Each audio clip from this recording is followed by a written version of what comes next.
We want to start a series on the Apocrypha, or in Hebrew, Sifrei Hitzonim, the external books, the outside books, the books that were not included in the Tanakh, that were deliberately kept out of the Hebrew Bible. Right? So we want to do a series on that. Why were they excluded?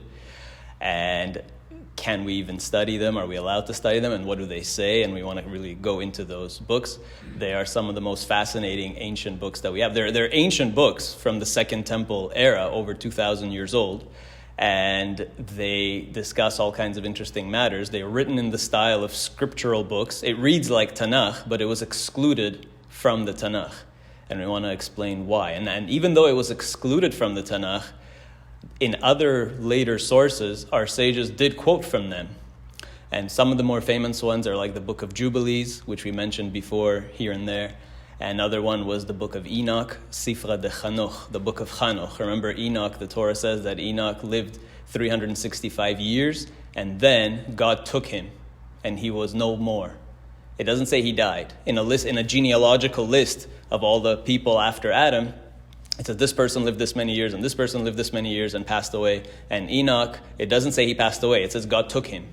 Right? So where did he take him? And we know that from other sources that Enoch, we discussed this actually recently about the story of the four who went to Pardes. Do you remember this story? 4 rabbis that were able to go to heaven. And one of them actually saw an angel, and that angel was Hanoch, that he transformed into an angel, the angel Metatron. And so there's a book, the Book of Enoch, that actually discusses his journey, the journey of this person, Enoch, Hanoch, who apparently became an angel. So it's one of the most deeply mystical and complex and intriguing texts. And the Talmud clearly talks about these things. In Masechet Chagiga, for instance, it talks about that story of Metatron and Elisha ben Avuya, which is mentioned in the Book of in one of the books of Enoch. There's 3 of them. The Talmud also quotes from another book of the Apocrypha called Ben Sirah. And it's interesting that there's one opinion in the Talmud that Ben Sirah should not be studied. If you study it, then you have no share in the world to come. But the Talmud itself quotes from it very frequently, from Ben Sirah. Right? And itself, there's a passage in the Talmud that says, well, what's wrong with Ben Sirah? It has a lot of good things in it. What's wrong with it? And sometimes the Talmud quotes from it without attribution and uses it as a proof text to support some Jewish law or some argument in the Talmud. So the Talmud, on the one hand, has an opinion that you shouldn't study it. On the other hand, it quotes from it quite extensively.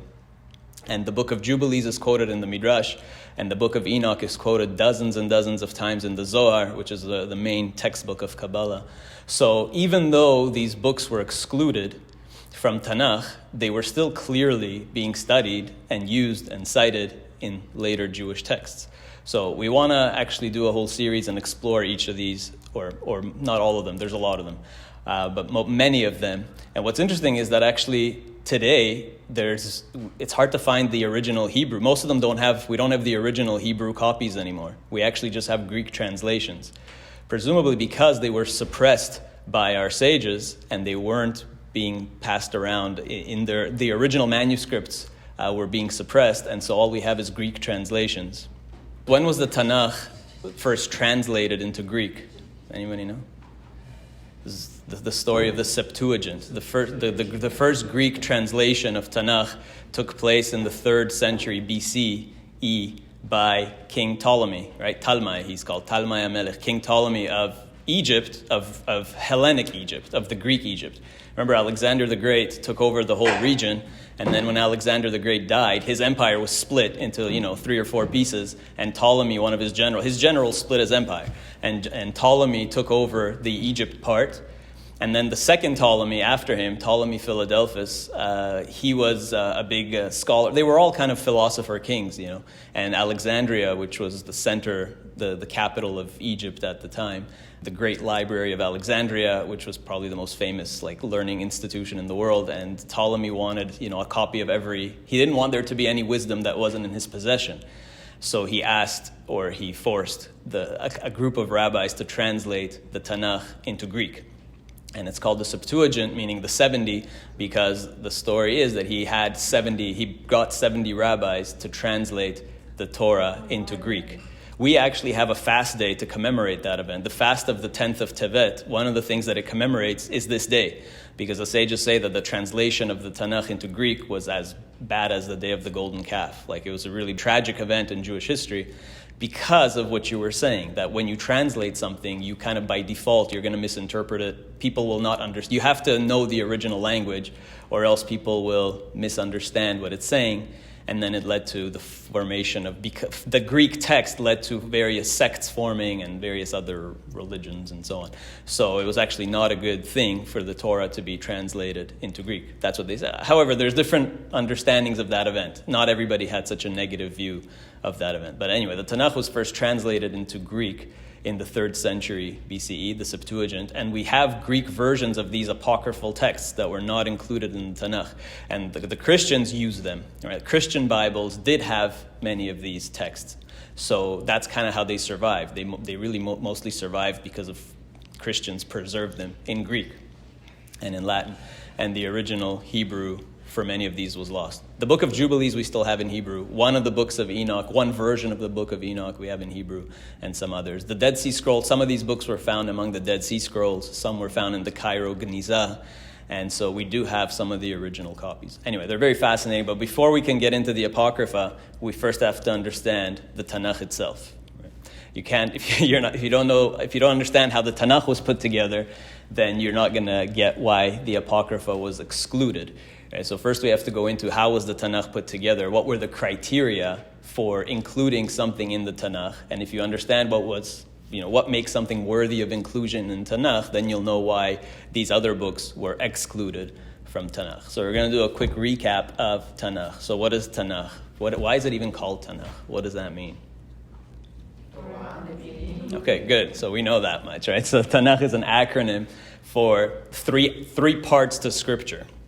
So Torah is the 5 books of Moses, right, the Chumash, and then the Nevi'im is all the prophets that came after, and then you have the Ketuvim, which are additional writings. So that already begs the question, why split it into these 3 categories? What is the difference between the Chumash of Moses, the other Nevi'im, and the Ketuvim? Why not just lump it all together into like one Bible, right? Why split it in 3? Yeah, and the others?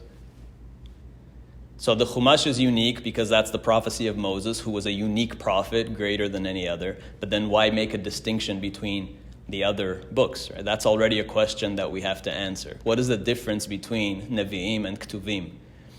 That's something that we have to explore. So just a quick overview. How many books are in the Tanakh? How many? 24. So we have 24 books in the Tanakh. And really, there are more like 36 books that were compiled into 24, which is another good question of why was it done that way. So the first 5, the T in Tanakh, the Taf, is the Torah, the 5 books of Moses. Then after that, you have 8 books of Nevi'im, 8 books of prophecy, of genuine prophecy. So first Yehoshua, who came after Moses, right? And then after Yehoshua is Shoftim, the book of Judges, that 500-ish period of years, 500 years or so between, the Exodus and the start of the kingdoms of Israel. And so then after Shoftim, you have Shmuel, which is this great prophet who led the transition between the period of Judges to the period of Kings, and of course anointed the first kings. Prophets, why Judges is there? Yeah, you need both. The judges were like military leaders for the most part. They were not prophets. They were. Oh. Some of them. Most of them we considered to have been prophets. Like Dvorah was one of the judges, and she was a prophetess as well. Right? Yehoshua was both a prophet and a shofet, but not every judge was also a prophet. So yeah. And the function of the shofet was more, if you read the book of Shoftim, they were more of like military heroes that saved Israel from oppression, right? They were more like warriors, like Shimshon, right? The most famous of the judges was Samson, who was this great warrior that fought off the Philistines, right?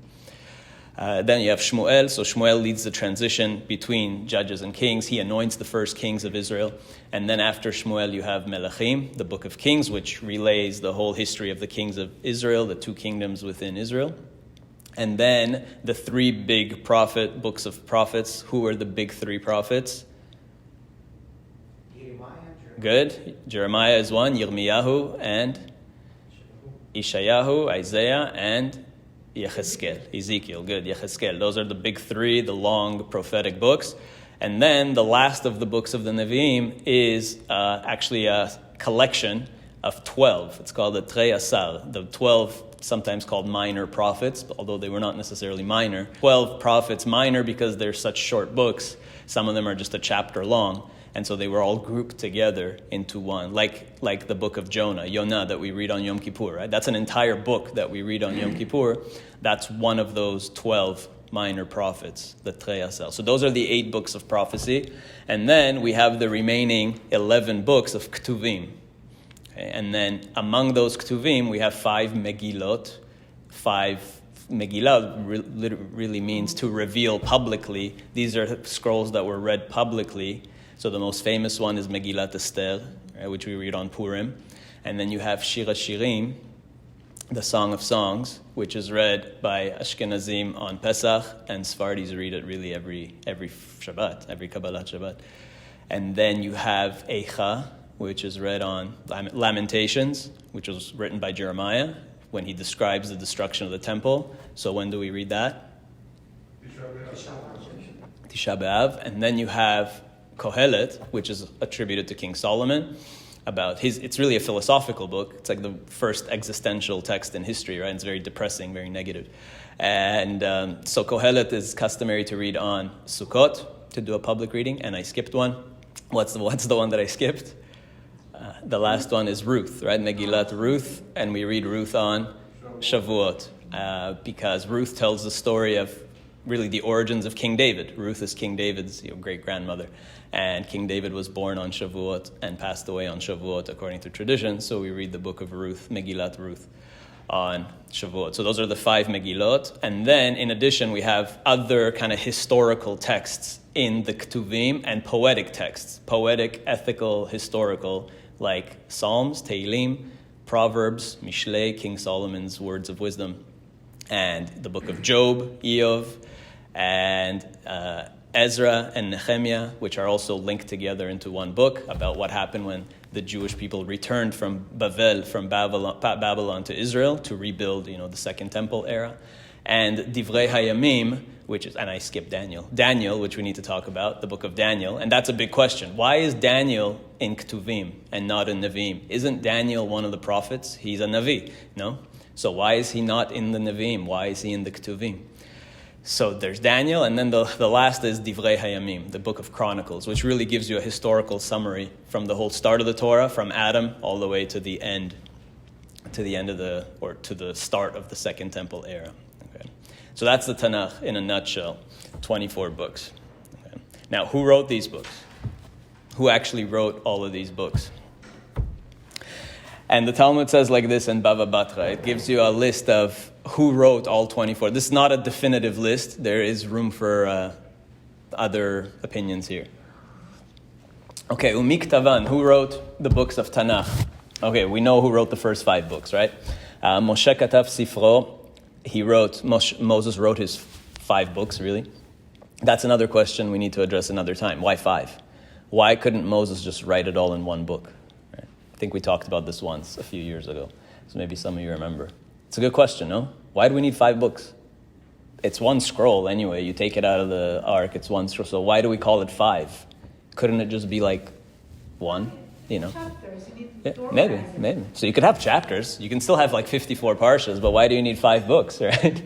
So that's a question. But Moses wrote his 5 books, the Chumash, and he also wrote, it says Parashat Bilam, there's Parashat Balak, it talks about the prophecies of Bilam, who's this other prophet, but Moses wrote it like in his name, prophetically, right? Even though it's Bilam speaking, Moses wrote it like in his name, kind of thing. And he wrote Eov. So here the Talmud says that Moses wrote the book of Job. You remember the book of Job, where Satan gets permission from God to torture this man Job, who was a righteous man? That's also a very deeply philosophical text, and that deals with this problem of good and evil, kind of like why do bad things happen to good people and so on. And there's a lot you can derive from that, including a lot about reincarnation and various Kabbalistic things and mystical things. So the sages actually have one opinion that Job was not a real person, that it's just a parable, that Moses wrote it as a parable to teach us about some core religious ideas like good and evil and Satan and whatever. So this is one opinion, that Moses wrote the book of Job, and that Job was not necessarily a real person. But that's subject to debate. Was Job real or not? Eov. Okay, Yoshua katav sifro. So Joshua wrote his book, the book of Joshua. Shmona psukim shebatorah. And he wrote 8 verses of the Torah, of the actual Torah of Moses. Which 8 verses did he write? Maybe. The last 8 verses. Why would he have to write the last 8 verses? Because the last 8 verses are after Moses died. So the last 8 verses say Moses died and then all these things. So there's a couple of opinions here. Some say no, Moses wrote every word of the Torah. He wrote about himself dying. I mean, he was a prophet, so what's the big deal? He prophetically wrote about himself dying and the aftermath of that, the last 8 verses. And others say no, Joshua finished the last 8 verses of the Torah, partly because the last 8 verses praise Moses as this great person who, his strength never wavered and he was the greatest leader ever. So Moses, who's also described in the Torah as the most humble person, would such a humble person have written it about himself? Like, look at me. And then I died and I was the greatest person that ever lived, right?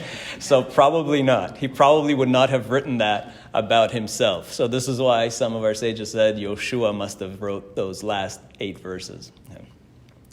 And then after that, we have Shmuel. Shmuel wrote his book, and he wrote Shoftim, the book that came before him, Veruth, and he wrote the book of Ruth as well.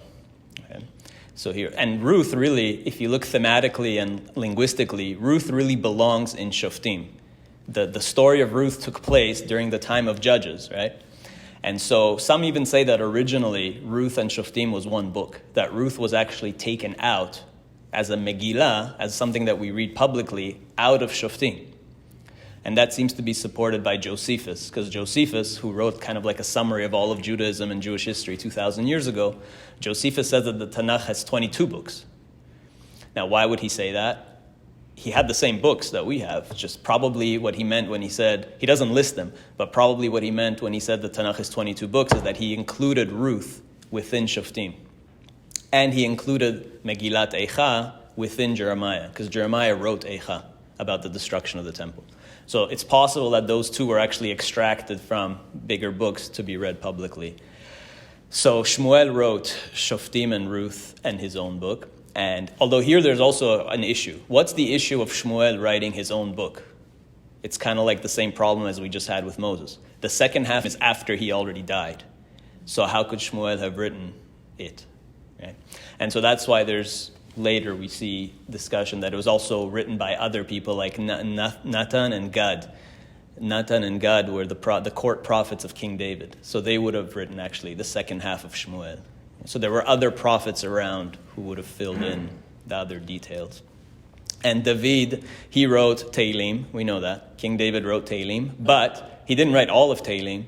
Why did he not write all of Tehillim?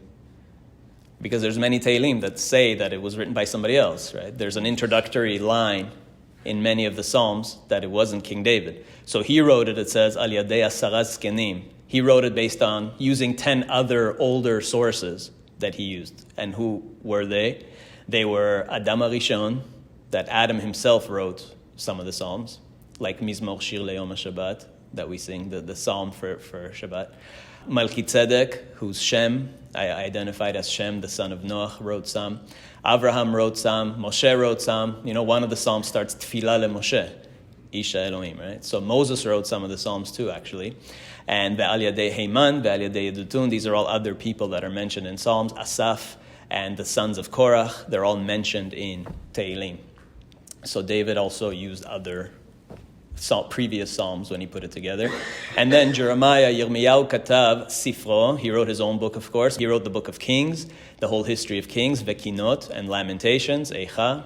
And Chizkiyahu, this is an interesting one. The king Hezekiah, who we talked about before, as the Talmud says that he was like the potential Messiah, Mashiach. He could have been the Mashiach of his generation, but he didn't live up to it. So Chizkiyahu B'Siyato and his whole council, his whole court, wrote Isaiah.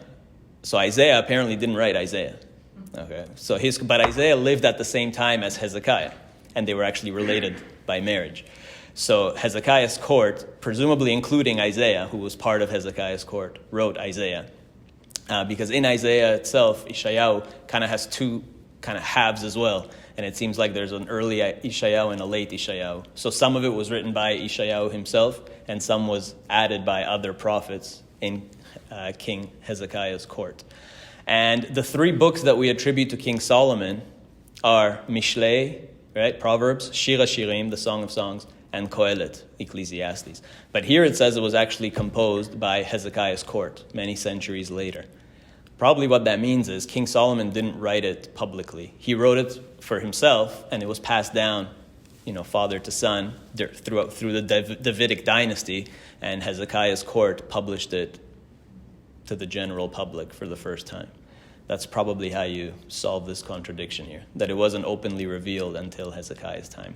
Okay, and then the rest of them were basically written by Anshei Knesset Agdolah, the Knesset Agdolah, and we have to define who they were. They put together Yechezkel, Ezekiel, Ushnei Masar, the 12 other prophets, Daniel, Megillat Esther, and then Ezra, who was one of the Knesset Agdolah, one of the people in the same time period, wrote his book, and Divrei Hayamim, most of Divrei Hayamim.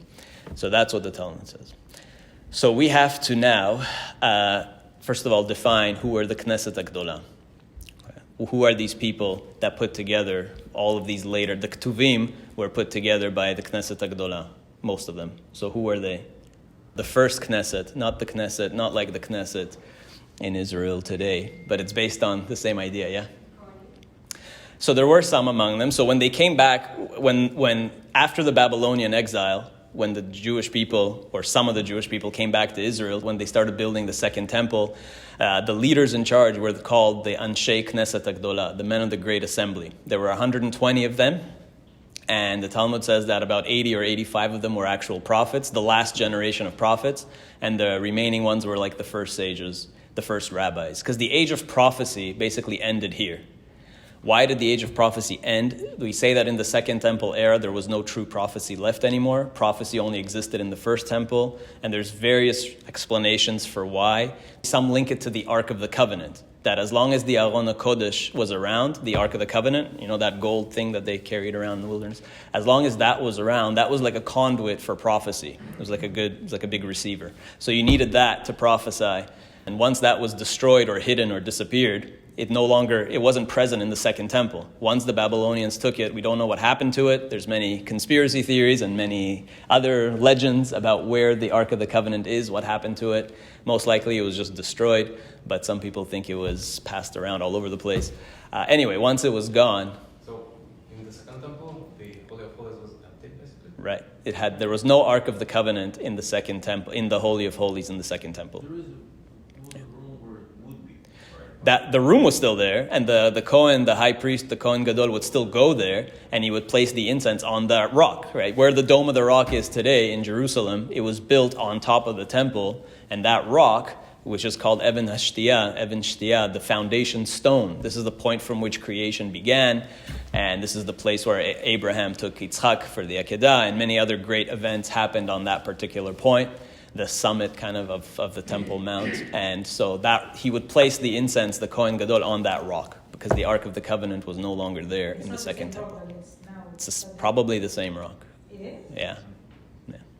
That's also subject to debate, but probably the same rock, yeah. That's one explanation, that without the Ark of the Covenant, there was no prophecy. There's a few other explanations to why there's no longer any prophecy in the Second Temple. And so, because of that, the last generation of prophets were those that were born in Israel before the temple was destroyed and the Ark of the Covenant was lost. So Ezekiel, Daniel, Zechariah, Zechariah, Malachi, Haggai, those last prophets, Mordechai, they were all essentially babies when the temple was destroyed. But because they were born when it was around, they had that software in their brain to download prophecy. And so, yeah, so they were able to prophesy, right? So, and Mordechai is one of those people that would have come back to Israel. He's mentioned as one of the people that eventually came back to Israel to be part of this Anshei Knesset, the Anshei Knesset Agdolah. It's a good question. Some people say the Mordechai that's listed there maybe was a different Mordechai, or he traveled back and forth. So ultimately he was buried in. We don't know if the burial in Iran is actually his burial place. We have to also keep that in mind. So that's also controversial. But yeah, those were all people, Ezra and Nehemiah, they were all part of this Knesset HaGedolah. And the Knesset HaGedolah produced the first Hebrew prayers. So they wrote the Amida, right? As the Rambam explains in Ilchot Tfilah over there, the Rambam explains clearly that they were the ones that put together the Amida because people had forgotten how to speak Hebrew properly. They weren't really praying for the right things. Aramaic became the vernacular language. And so the sages, the Knesset HaGedolah said, we need to come up with a formal prayer text so that people pray properly and for the right thing. So they wrote the Amida. They put together some of the other early prayers, perhaps even Aleinu L'Shabeach was written by them. Some attribute that to them. And they put together the Tanakh. They compiled the Tanakh, the Knesset HaGedolah. And so the connection to the Knesset of today in Israel, which of course has neither prophets nor sages, and just lots of corruption. The Knesset today, though, was actually modeled on the Knesset HaGedolah, and the person who proposed that Israel should have such a parliament was a rabbi. His name is Zerach Warhaftig. He's the rabbi that you've heard the story of how the Mir Yeshiva was saved. They were moved to Shanghai. You remember this story? The Mir Yeshiva from Europe during the Holocaust, they were able to transport the Mir Yeshiva and that whole community to Shanghai. And that's how they escaped and survived the Holocaust. It's a very famous story. You can look it up. So he's one of the people that orchestrated that to save the Mir Yeshiva and send it over to Shanghai during the war. And he also played a big role in the establishment of the State of Israel. He's one of the people that signed the Declaration of Independence. And he also pushed to have the Declaration of Independence, as we spoke on Shabbat. For who was here on Shabbat, the original Declaration of Independence for Israel was written by another rabbi, and it was like very spiritual and praised God many times, and David Ben-Gurion and all his secular communist friends couldn't handle that. So in the morning on that day in May 1948, before they declared the State of Israel, they scratched out that Declaration of Independence, scratched out every reference to God. And then when they were going to agree on it and sign on it, they were debating, and the religious people there, including Rabbi Warhaftig, said, no, you have to have a reference to God. And David Ben-Gurion refused to have a reference to God because they were all very secular. And ultimately, they agreed on a word. What was the word that they agreed on? Tzur Israel, right? They agreed on, because Tzur is a genuine name of God. It appears in the Torah as a name of God, like in Parashat Ha'azinu, Hatzur Tamim Po'alo, that God is called the Rock of Israel. Tzur means a rock, a boulder, that God is the Rock of Israel. So Tzur is a legitimate name of God used in the Torah, in the Tanakh. So they agreed to end the Declaration of Independence with Tzur Israel, right? That for the religious people, it's like we're basing our independence on the God of Israel, on the Rock of Israel. And for David Ben-Gurion and all his secular people, okay, Tzur, it's a rock, who cares? Right? Like it's the Rock of Israel means the land of Israel, right? The physical material, the earth of the land, whatever. So they agreed on that. But Rabbi Warhaftig said, we need a parliament. And what kind of parliament should we have? We're going to be a democratic state. He said, well, when the Israelites came back from during the first revival, when we first reestablished our independent state, there was a Knesset HaGedolah with 120 people. So we should have again a Knesset with 120 people on it to lead the nation in this new revival of the State of Israel. So it was really nice. And so he originally based it on the Knesset HaGedolah. And that's why it's also called the Knesset. Okay, so it actually comes from a holy place originally. But as often happens, holy things become unholy. So that's the Knesset HaGedolah, the original Knesset HaGedolah. So they put together the Tanakh, but it seems like what should be included in the Tanakh was still debated later, because we see even Rabbi Akiva in the Talmud is defending certain books of Tanakh. Even in the Mishnah and Talmud, there's still a debate, as we'll get to, which books should be included and which books maybe should be excluded. So it wasn't really sealed. Like what should be included in Tanakh was not sealed by the Anshe Knesset HaGedolah. It's more like they started the process of putting it together. Why Tanakh? Why 3 different categories of scripture? Why not just have them all lumped together? And the reason is because there's actually different degrees of prophecy. Right? Moshe had the highest degree of prophecy. We know that one of the 13 principles of faith is that Moshe was not just a prophet, but he was the greatest prophet, and nobody ever came close to him. Okay? So he was number 1, because the Torah itself says When Miriam and Aaron in the Torah kind of complained, remember the whole incident with Moses' black wife, that he took a Cushite as a wife, and Miriam and Aaron complained and said, well, we're prophets too. Why are you doing these things, right? And God said, Shimuna dvarai imiyen neviachem Hashem b'mar'a elav etvada. If you, all these you other prophets, I speak to you only in visions, okay? So, b'chalom adaber bo. I speak to you in dreams and visions. Lo chen avdi Moshe, God said, but not my servant Moses. Ki bechol beiti ne'eman hu. He, Moses, is welcome in my entire house. He's like, my door's open to him anytime. Moses comes to God like a next door neighbor or whatever, like his best friend. He's welcome in God's house any moment, right? Moses can come to God, and not just God comes to Moses. Pe el pe adaber bo, that God says, I speak to him mouth to mouth, right, face to face. And he says, not through visions, and lo bechidot utmunot, not with pictures or visions or anything like that. Pure conversation in awakened state. So Moses was able to speak to God while he was conscious, face to face. And all other prophets only spoke to God in dreams and visions and received dreams and visions, right? The Torah itself says this in Bamidbar. Yes, but quoting God. That's right. This is God speaking, yes. That Moses is different than all other prophets. So the sages say that Moses prophesied through aspaklaria me'ira. He saw through a clear lens. That's the term that's used, aspaklaria me'ira, a clear-looking glass. He saw through a clear lens. And all others looked through a fuzzy lens, right? They saw various visions that was subject to interpretation and things like that. But Moses saw very clearly. So the T in Tanakh, the Torah of Moses, is on the highest degree of prophecy, right? And which is why we consider it the most sacred, and we have it in the ark, in the synagogue, in the Bet Knesset, it's in a special ark, and so on. And that's the only thing that we have wrapped up and with a crown and everything. It's on the highest degree of prophecy and holiness. And then the Nevi'im that follow, the Nun in Tanakh, the N, the Nevi'im are also prophecy, but through an aspeklaria shelomeira, not through a clear lens. They saw through visions and dreams and things like that. And that's already more subject to interpretation. And also we cannot derive laws from there. We are only allowed to take law from Chumash.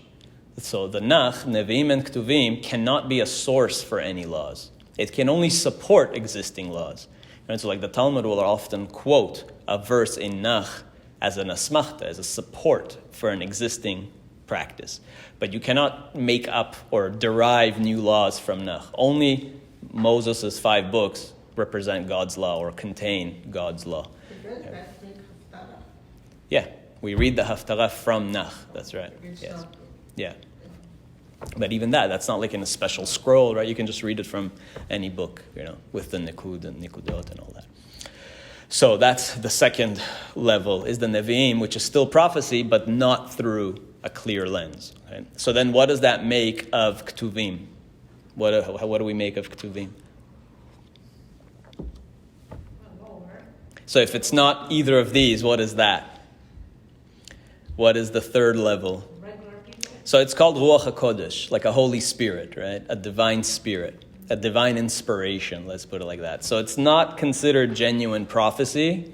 It's still divinely inspired, but it's not prophecy. Okay? And it doesn't directly quote God. In the Nevi'im, you often see the language, Ko Amar Hashem, thus said God, which means the Nevi'im are quoting God directly. Like Isaiah will say this and Jeremiah will say this, right? They quote God. The Ktuvim don't quote God. They don't say, Ko Amar Hashem, right? So they might relay prophecies, but they don't cite God directly. It's not in God's language, so to speak. So it's divinely inspired, but again, it's on a lower level, okay? And the Arizal actually goes, if you want like a more mystical explanation, he explains what's the difference between genuine prophecy versus just Ruach HaKodesh. Genuine prophecy no longer exists, but Ruach HaKodesh still might. So there could still be divine inspiration, and we say other things were composed with divine inspiration, including like Midrash, Talmud, Zohar, all these things, right? But it's not prophecy. Okay. And the Arizal, for whoever's interested, goes into the Kabbalistic differences between them. If you know the language, he explains that prophecy comes from the Sfirot of Netzach and Hod specifically. Those two are the Sfirot of prophecy. And Ruach HaKodesh is really associated with Malchut, with the feminine aspects. Ruach HaKodesh is a more of a feminine form of prophecy or divine inspiration. And prophecy itself is more masculine. It's Netzach and Hod, and Ruach HaKodesh is Malchut. So if you're interested in that kind of language, that's how he gives you that framework. Okay. So the 5 books of Moses is the highest degree of prophecy and holiness. The Nevi'im is second, and the Ketuvim is third. That's why you have that division. And so that brings the question, why is Daniel not in Nevi'im? Daniel is not a Navi. He's in the Ketuvim. Does that mean that Daniel is not a genuine prophet? That's an important question. So the sages actually don't necessarily consider Daniel, the book of Daniel is not considered a book of prophecy. Daniel himself may have been a prophet, but he didn't write the book of Daniel. The Anshe Knesset HaGedolah did. And so the book of Daniel is not considered a genuine book of prophecy. It's divinely inspired, but it's not a prophetic book. The other problem with Daniel is that it's in Aramaic. It's mostly in Aramaic. It has a little bit in Hebrew, but it's mostly in Aramaic. And prophecy is not given in Aramaic. Right? Angels, the main language of the angels is Hebrew. Prophecies are given in the holy tongue, in the language of creation, in the language of the Torah, in Hebrew. Daniel's in Aramaic, and so Daniel is not actually considered completely prophetic or accurate, and so that's why they lump Daniel in Ketuvim, and that's why Daniel was really one of those books that was on the chopping block and was almost not accepted in Tanakh, not included anyways. And secular scholars think that Daniel was written much later, like in the 2nd century BCE, like during the Hanukkah Wars. So it was a much later text that was added to the Tanakh, according to secular scholars. Okay, so that's important to point out. And why is Esther in Ketuvim? Was she not a prophet? She's on the list of prophets. Esther is supposed to be a genuine prophet, and Mordechai was a prophet. So why is Megillat Esther not in Nevi'im? It's in Ketuvim. That's another important question. Any ideas? That's a good one. It didn't happen in Israel. Another rule is that true prophecy only happens in Israel, and it doesn't happen in Babylon or anywhere else. Right? You can only really receive prophecy in the Holy Land. You need the support of the holiness of the land as well. So some connect prophecy to the Ark of the Covenant, some also to the land of Israel. So Esther is also a problematic. One of the apocryphal books, there's a longer Esther, an apocryphal Esther, which adds a few chapters. It's very interesting. Yeah. And mostly it just adds like a prayer. The main part of it is a prayer that Esther presumably or supposedly said. And her prayer is like talking to God. So the long version of Esther, which is apocryphal, makes Esther more religious because Esther is missing any mention of God. So it seems like somebody later decided, let's make Esther a little more, spiritual and religious, and added a prayer of Esther where she communicates with God and so on. But that's not a genuine version of Esther, and it was never included in the Tanakh. But that is one of the apocryphal texts. There's an apocryphal Book of Esther that's an expanded version where God is mentioned. Yeah. By the way, how many prophets do we have in total that were included in some scriptural?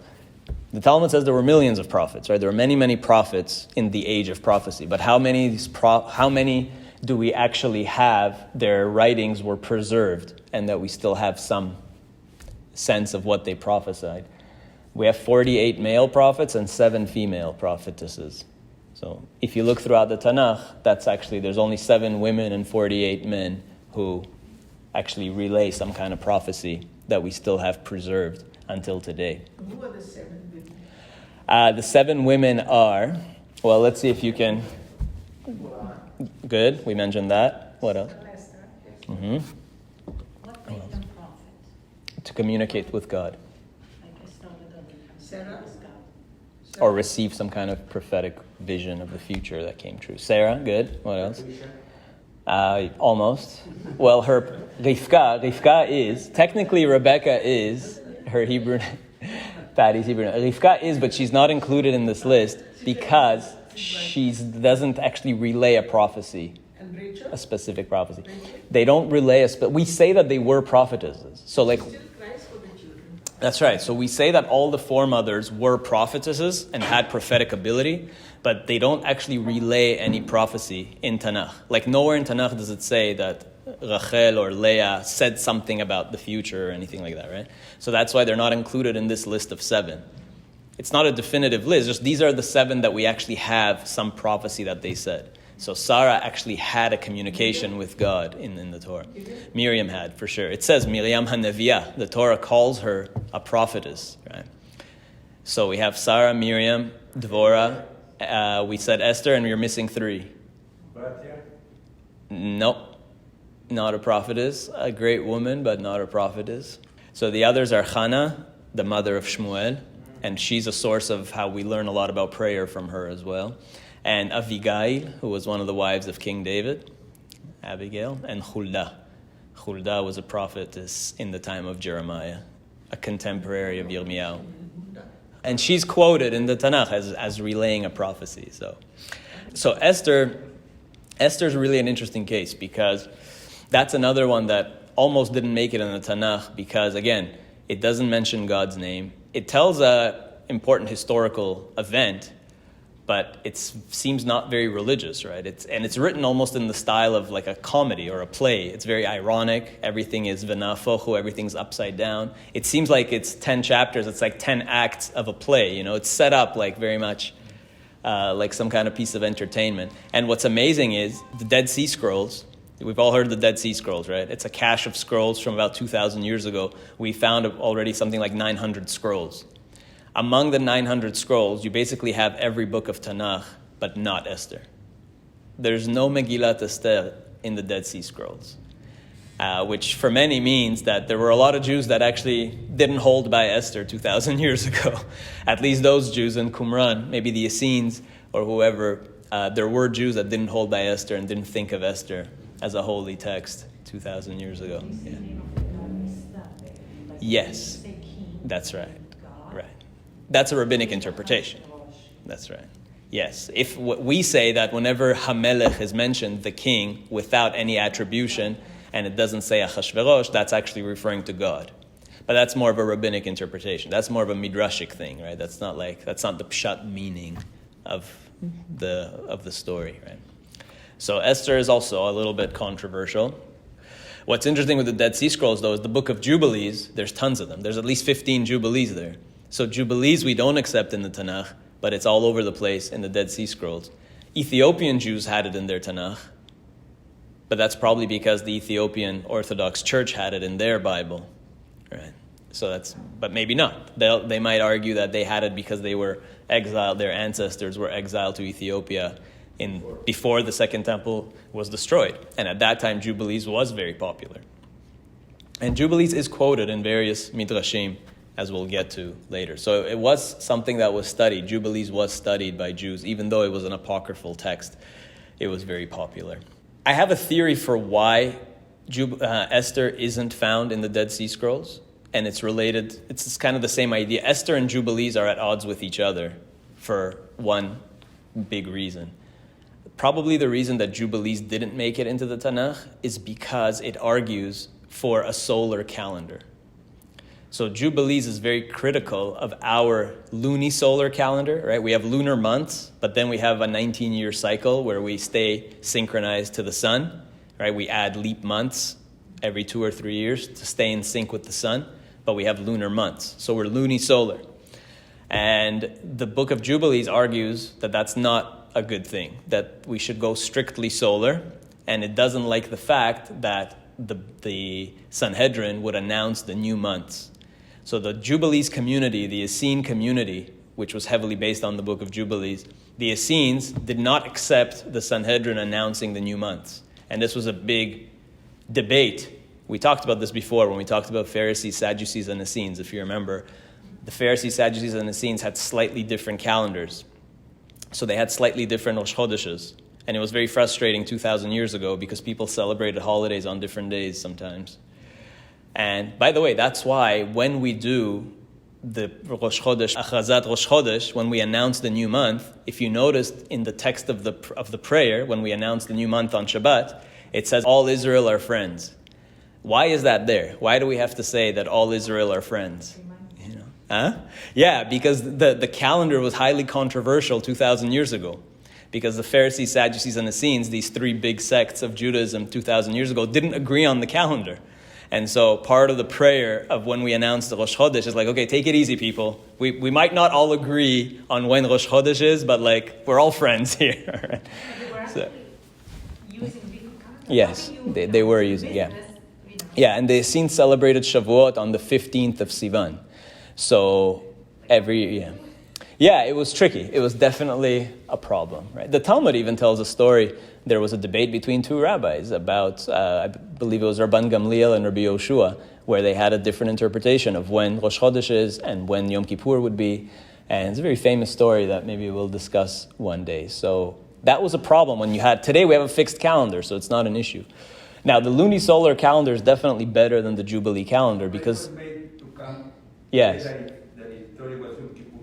That's right. With his wallet, yeah. So the problem with the Jubilees calendar is that it just doesn't make sense scientifically because they had 4 seasons of 91 days. They had 4 seasons of 13 weeks. They had exactly 52 weeks, but that only works out to 364 days. But a year is 365 and a quarter days, just under a quarter. So that's why you have to have leap years and so on. And it's not clear how they adjusted for that, because they would be off by a day and a quarter every year. So I've reached out to various scholars about this as well, and I still have not found an answer how that Jubilee calendar, the Essene calendar, would have worked. I have yet, if anybody knows, please send it my way. I have not yet found how they accounted for that drifting, that day and a quarter every year.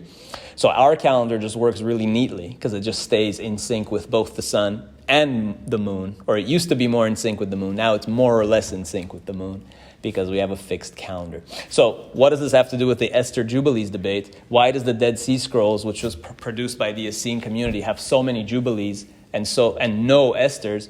Because Jubilee supports their position on the calendar. And what does Esther do? Esther is the opposite. Because if you noticed, Esther uses our calendar. Esther is the only real place where our calendar names, month names, are mentioned over and over again. Esther says the month of Tevet and the month of this and the month of that, right? It's the only place where it actually uses our month names, the Babylonian month names of Tevet, Shvat, Tammuz, whatever, Kislev, Av. So they're not really mentioned in other places in Tanakh, but they're all over the place in Esther. So I think the Essene community didn't like Esther, not only because it doesn't mention God, but because it clearly supports the use of a Babylonian-style lunisolar calendar. Right? And they wanted to expunge that. So instead they have Jubilees. So I think it's just tied to the calendar issue.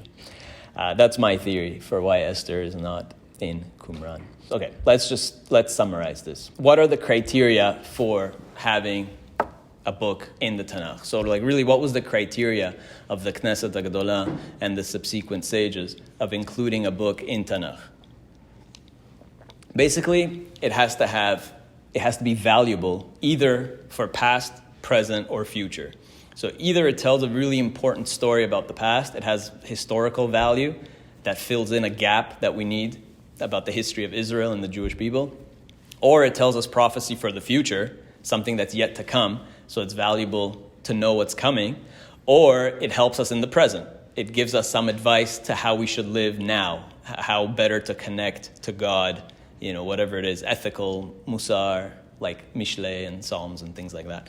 Right? So it has to be either something to do with the past or the present or the future. It has to be useful in one of those areas, number one. Okay, so books that are like about a past event, like Eicha, Lamentations, it's not really prophetic. It's mostly it's talking about the destruction of the temple, which is a very important event. So that was important to keep in there. Ruth tells us the history of King David. It's not really prophetic, doesn't give you really any instruction for the present, but it tells you an important historical period that sets up the Davidic dynasty. Esther is important for historical reasons and so on. And then Daniel and Divrei Hayamim as well. So it needs to be useful for either historical reasons or prophetic for the future or useful for the present. And two other things is that it shouldn't contradict the Chumash. It shouldn't contradict in a major way other books, especially the Chumash, because then it's probably not authentic, because the Torah has a rule that no later prophet can come and nullify what Moses said or did. And, like we said already, it has to be in Hebrew, because genuine prophecy should be in Hebrew, or mostly, it has to have at least some Hebrew. All books of Tanakh have at least some Hebrew. If it was Greek or anything, or fully Aramaic, it wouldn't be in the Tanakh. Okay, so those are the big ones. And we mentioned a couple of weeks ago about Ezekiel, why Ezekiel was almost not included, because remember the attic of Hananiah ben Chizkiah ben Garon, the attic where Beit Shammai overruled Beit Hillel. So over there, who was that person that they came to visit? If you remember, they came to visit one of the ill scholars. He was very sick, and the rabbis came to visit him. So what did he do? It says that because of him, if it wasn't for him, she'il malehu nignaz sefer Yecheskel. If it wasn't for him, they would have made Ezekiel an apocryphal text.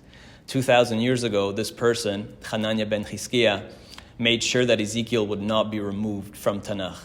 They almost extracted it out of the Tanakh.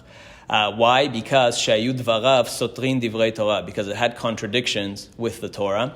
And what did he do? Me'asa he'alulo shalosh me'od garvei shemen. They gave him 300 casks of oil, locked him up in his attic, and he figured it all out. He didn't leave the attic until he resolved all the contradictions and showed why Ezekiel is fine and kosher and doesn't contradict anything in Torah. So that's how he managed to save single-handedly Hanan ben Chizkiah. He saved Ezekiel from becoming Apocrypha. That's the surface reason. The deeper reason why Ezekiel was almost banned, and it's discussed in other places in the Talmud, is because it was too mystical. Right, chapter 1 of Ezekiel, where he sees this vision of the chariot, right, Maaseh Merkava, the divine chariot and all the angels. It's very mind-boggling, and we discussed it in the past. Last Hanukkah, we talked about all the secrets of Chashmal and the angels and all that stuff. And so it was way too mystical. And the Talmud says that even sometimes a person would study that chapter and Chashmal, and like a flame would come down from heaven and consume that person. It was just too much. So they wanted to hide it. And in general, throughout history, Ezekiel was kind of suppressed. And we read chapter 1 of Ezekiel as a haftarah. When is it the haftarah? Just on Shavuot. Why? Because anyways, it's after all night learning, and you're all sleepy, and everybody's rushing to go home, and nobody's paying attention anyways. So we'll read Ezekiel when everybody's asleep and rushing to go home, at 5 a.m. after Shavuot, all-nighter. So, because it's just too mystical. So I think that's another reason why Ezekiel was almost expunged from Tanakh, is because it was just too Kabbalistic for that time. Okay, and the last thing, the last two books that were almost expunged, and this says in the Mishnah in Masechet Yadayim. The Mishnah in Masechet Yadayim says this. Very interesting set of rules here. Sefer shenimchak v'nishtayer bo shmonim v'chamesh otiyot keparashat v'yi binso Aaron metameh et hayadayim. So what the sages are saying here is, a Torah scroll is holy, and so the idea is, what the sages instituted is, partly because they didn't want people to treat scrolls very lightly and to touch them and whatever, abuse them. If you touch a Torah scroll, you become impure. Okay, the Torah is so holy that if you touch it, you will become impure. Okay, it's metameh et hayadayim. Your hands become impure, and then you'd have to go and purify your hands, and so that discourages people from touching it, and it ensures that people will treat it in a holy way. So the sages here are saying, what counts as what do you have enough of a scroll? At what point does a scroll become holy and is metameh et hayadayim, and would make your hands impure if you touch it? And the rule is that as long as it has at least 85 letters, if it has 85 letters written, like a verse of minimum 85 letters, it's already holy. And if you touch it, it can make your hands impure. Okay? Why 85? Because that passage in the Torah that we read when we open the Ark, Vayehi binso Aaron, right? Vayehi binso Aaron, Vayomer Moshe, that pasuk, that little stretch of words, those psukim are 85 letters. And if you look in the Torah, those psukim are what's the word? Encapsulated by two nuns, two upside down or backwards, two backwards nuns. You've heard of this before? You should look in a Torah scroll. It's a very bizarre thing that those psukim are surrounded by almost like brackets, like nuns, like backwards nuns. And so the sages say that that's actually because those psukim are like their own book of the Torah. So a minimum of 85 letters counts as is already a book. Right? This is like the first tweet. Right? If you have at least 85 Torah letters, it's already enough to be considered Torah. Right? This is a Torah tweet, 85 letters. That's what makes something holy Torah. So as long as a scroll has 85 letters, it can make your hands impure. Okay. Now, it goes on and says, Megillah shekatuv ba 85 otiyot, keparashat vayi bin Aaron metameh et hayadayim. So any Megillah with 85 letters makes your hands impure. Kol kitvei hakodesh metamin et hayadayim. And so all holy writings make your hands impure. And Shir haShirim, the Song of Songs, the Song of Solomon, right? The Kohelet, and Solomon's other book, Ecclesiastes, metamin et hayadayim, also make your hands impure. So the sages had to reaffirm that those two books, don't think that they don't count. They also make your hands impure. Rabbi Yehuda Omer, but Rabbi Yehuda says, Shir haShirim metameh et hayadayim. Song of Songs does make you impure, meaning it is legitimate holy. The Kohelet, machloket. But Kohelet, we're not sure. We're not sure if that's a genuinely something holy that makes your hands impure. Rabbi Yossi Omer, these are all students of Rabbi Akiva. Rabbi Yossi Omer, Kohelet einu metameh et hayadayim. He considers Kohelet, Ecclesiastes, no good. Okay, V'shir haShirim machloket. And he's not sure about the Song of Songs. Rabbi Shimon Omer. These are all students of Rabbi Akiva, his 5 students. Rabbi Shimon Omer, Kohelet mikulei Beit Shammai umechumrei Beit Hillel. Kohelet is one of the things that Beit Shammai was lenient on and Beit Hillel was stringent on. So Beit Hillel considered it holy and Beit Shammai didn't so much. And Amar Rabbi Shimon ben Azai, who's a contemporary of Rabbi Akiva, and he says, "Mekubal ani mipi 72 zaken bayom she'oshivu et Rabbi Elazar ben Azari beyeshiva sheshir haShirim bekohelet metamin et hayadayim." So he says, I have it on good word, for sure, no doubt, that both of these books are holy and make the hands impure. Amar Rabbi Akiva, and Rabbi Akiva says, "Has v'shalom, lo nichlak adam Israel al shir." Nobody ever disputed Shir haShirim. Okay, שלא תטמא את הידיים. שאין כל העולם כולו כדאי כיום שניתן בו שיר השירים לישראל. The greatest day in history is when Shir haShirim was given to the Jewish people. Okay, שכל הכתובים קודש, the Tanakh is holy, ושיר השירים קודש קודשים. And the Song of Songs is the holiest of the holy. ואם נחלקו, if they had a debate, they only debated, לא נחלקו אלא על קהלת. They only had a problem with Ecclesiastes. Okay, so we have to explore these two texts. Ecclesiastes is problematic because it's depressing, right? The whole theme of the book is everything is hevel, everything is useless, everything is vanity, don't bother, there's no point learning, there's no point growing, just enjoy today because you're dead tomorrow. Like, it's basically super depressing. It's considered the earliest existential text. It's like it was written by like a 20th century philosopher. So King Solomon, it's attributed to King Solomon. One of his names was Kohelet. Maybe because he was so rich and he had 1,000 wives and he had everything that he kind of, that's what happens when you have everything and you kind of just say, what's the point, right? What's the point of life? But they included it ultimately because it concludes with very positive words, kind of. It says, Sof davar kol nishma, like at the end of the day, after we've heard everything, after giving you all these like 11, 12 chapters of depressing material, he says, at the end of the day, et Elohim yira, just fear God, ve'et mitzvotav shamor, and keep his laws, keep his commandments, ki ze kol adam, because that's the whole person. Ki et kol maaseh Elohim yavi b'mishpat al kol ne'elam im tov ve'im ra, that God will hold you to account for everything that you do. So at the end of the day, just fear God, keep his laws, and you'll be fine. Right? So just because of those last psukim, they kept it in the Tanakh. Okay. And the Bartanura comments, by the way, that on this Mishnah, that Kohelet, why is it so controversial? Mipnei shechachmato shel Shlomohi, it's just King Solomon's own life experience and wisdom, velo beruach hakodesh neimra, and it does not have even ruach hakodesh. So Bartanura is saying it's not divinely inspired, it's just King Solomon's own diary of, I guess, his miserable final years, perhaps, who knows. So that's one opinion. So that's Kohelet and Shir haShirim, and we'll end with this one. What's the deal with Shir haShirim? Why is it so controversial? Why is Shir haShirim a problem for us? The Song of Songs. It's very short. Have you read it? We've read it before. What's the problem with it? It also doesn't actually mention God so much.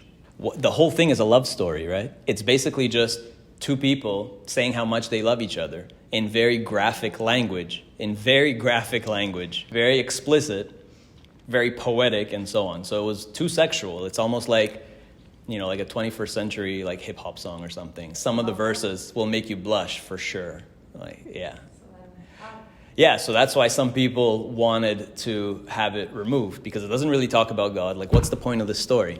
The way we interpret it today, and this is Rashi's whole interpretation of it, is that it's a love story, like look beyond the graphic language and see it as a love story between God and Israel.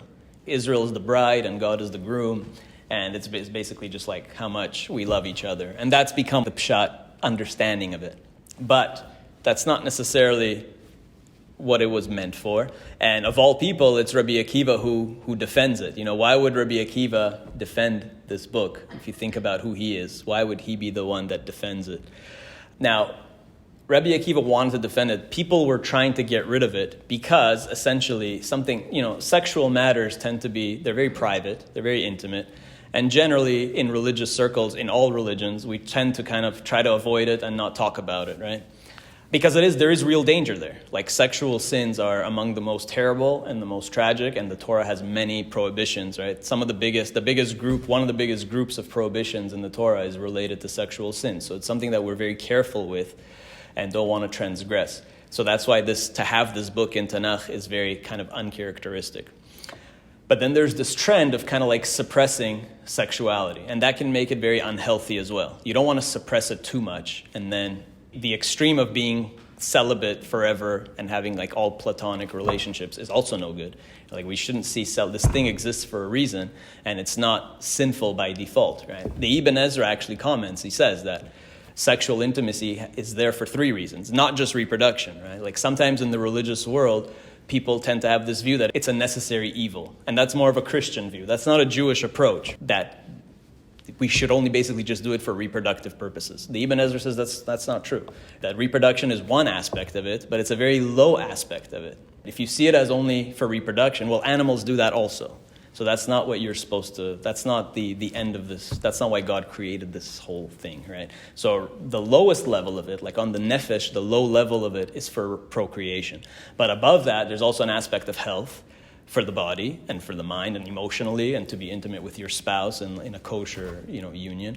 And there's also an aspect of passion, right? There has to be, in a proper marriage, there has to be an aspect of passion. If it's just going to be like very platonic and very monotonous and boring, what's going to really carry it through to the end? Like, yes, we want a marriage to be based on Torah and mitzvot, and it has to be very holy and all of that, of course. But if all you're doing is Torah and mitzvot and serving others, where's the time for each other? Right? There also has to be the flame between the husband and wife. You can't remove the passion out of it. Right? So the Ibn Ezra says there's an aspect of procreation. It's also for health reasons, and there's also a need to have that flame between husband and wife. There has to be the passion. There has to be the desire, and that's really the highest level. That's on the level of the neshama, right? There's nefesh, ruach, neshama, 3 levels of the soul, and it's a matter of binding husband and wife. And the Igeret HaKodesh, it's called the Holy Letter. Anybody ever hear of the Holy Letter? You can get it. It's basically like sometimes been called the Jewish Kama Sutra. It's really not Kama Sutra, but it's basically just talking about the holiness of how you can make that bond holy and not animalistic. And it's attributed to various people. Sometimes it's written anonymously, but it's very ancient. It was maybe by the Ramban it was written, or Rav Yosef Chikitila, very ancient. But over there it says that that's when you can really experience the Shekhinah, like the divine presence, in the midst of that union, of a proper, wholesome union between a husband and wife. And the Arizal says the same. And of course, all of Kabbalah is very graphic and uses sexual metaphor, like that whole act as a metaphor over and over again, right? So it's all over the place in Kabbalah, and it even made some people uncomfortable. The Baal Shem Tov didn't like it at all. That's actually kind of the difference, in short, between authentic Kabbalah, the original Kabbalah, and Hasidism. That Hasidism kind of tried to remove the sexual language out of Kabbalah. And there's a famous legend story of the Baal Shem Tov that he went up to heaven and he met Rav Chaim Vital. Rav Chaim Vital is the one who wrote all of the Arizal's teachings. And again, it's the central metaphor is the sexual union between husband and wife, right? And so the Baal Shem Tov confronted him and said, why did you write it like that? Like, did you really have to make it so graphic? And Rav Chaim Vital said, gave him a quill and said, you know what, you think you can do better? Go ahead. You write it better. The Baal Shem Tov said, fine, I will, right? And he went and he locked himself up in some heavenly chamber and, tried to write this way, that way, hummed and hawed, and spent however many days there, and finally came out and came back to Rav Chaim Vital and threw his quill and said, no, you're right. There's no other way to do it, right? This is the only way, this is the only metaphor that works to understand the whole kind of cosmos and this relationship between us and God and so on. And so that's why really it goes back to Rabbi Akiva, because who is really the founder of who really started to teach Kabbalah? It's Rabbi Akiva, 2,000 years ago, because Rabbi Akiva's student is Rashbi, right? Rabbi Shimon Bar Yochai, and Rashbi is the Zohar. The Zohar is the teachings of Rashbi. But where did Rashbi get it from? His teacher is Rabbi Akiva. So Rabbi Akiva was really like the first big Kabbalist in his day and age. His contemporaries were the ones that wrote some of the earliest mystical texts. He himself is the main character in the Eichalot, the earliest Kabbalistic texts like pre-Zohar. So Rabbi Akiva was a huge Kabbalist. So of course, here in the Mishnah, it's Rabbi Akiva who comes and says, Chas v'shalom, what are you guys talking about? Nobody ever doubted the authenticity or the holiness of Shir haShirim. Shir haShirim is the holiest book ever, because like all the Kabbalistic secrets, it's all from here, and that's how you really come to understand the whole cosmos. And Rabbi Akiva himself was a romantic, right? Rabbi Akiva himself had that famous love story with Rachel, with Rachel, and she's the one that made him, right? When he came back after 24 years of study with a parade back to his hometown, and everybody wanted to, get his autograph, and his wife was trying to get through the crowds, and his students were like pushing all the crowds away, and they pushed his wife away, and he told them, what are you guys doing? He says, like, all of my Torah and all of your Torah is her Torah, right? Because she's the one that made him. And so he had this kind of romantic story as well. And it was Rabbi Akiva who taught the famous thing that you've all heard. I'm sure you've all heard this, about Ish ve'isha. The letters of Ish ve'isha, of husband, wife, man, woman. How do you spell them? Ish, Aleph, Yud, Shin. And Isha is Aleph, Shin, Hey. So what's the difference? And they both have Aleph, Shin. They both have Esh. And what each is missing is Yud, Hey, which is God's name. In Masechet Sotah, Rabbi Akiva taught, Ish ve'isha zachu, if they are a good couple, Shechina beinein, so God is between them. Lo zachu, esh ochaltan, and if they're not a good couple, then it's like a fire consumes them, right? And you can interpret that teaching in many, many different ways. What does that mean? Some interpret it to mean, if you look at what men and women have in common, if you only focus on the commonalities and you try to make husband and wife the same, and get rid of the traditional gender roles and just make them the same, that's esh. The relationship will not survive. It's just fire. But if you focus on the differences, men and women are very different, and we should use those differences, not to be frustrated by the differences, but to use them to our advantage and to support each other. Men have certain good qualities that women can use. Women have good qualities that men can use. And when you complement each other, that's when you have Yud Hey. When you focus on the differences and bring the differences together, that's when you have God. But if you only focus on the similarities and try to make men and women the same, that's when you have fire. That's not going to work out. And in today's society, where we're destroying the traditional family unit, and the secular society is trying to make men and women the same, that's where you have this breakdown of relationships, and all things sexual have gone crazy, and the whole thing's falling apart. And there's another way to understand this pasuk, which is that for a husband and wife, what you need is both God, you need the Yud Hey, but you also have to have Ish.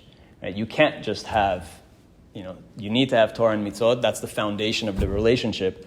But don't think that everything intimate is just for reproductive purposes. You have to have Ish. You have to have passion. There has to be desire. There has to be some chemistry. There has to be romance. There has to be all of that stuff.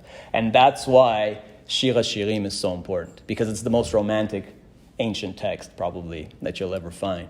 And it's specifically in the Tanakh, and it's the Holy of Holies. Okay, we'll end with that.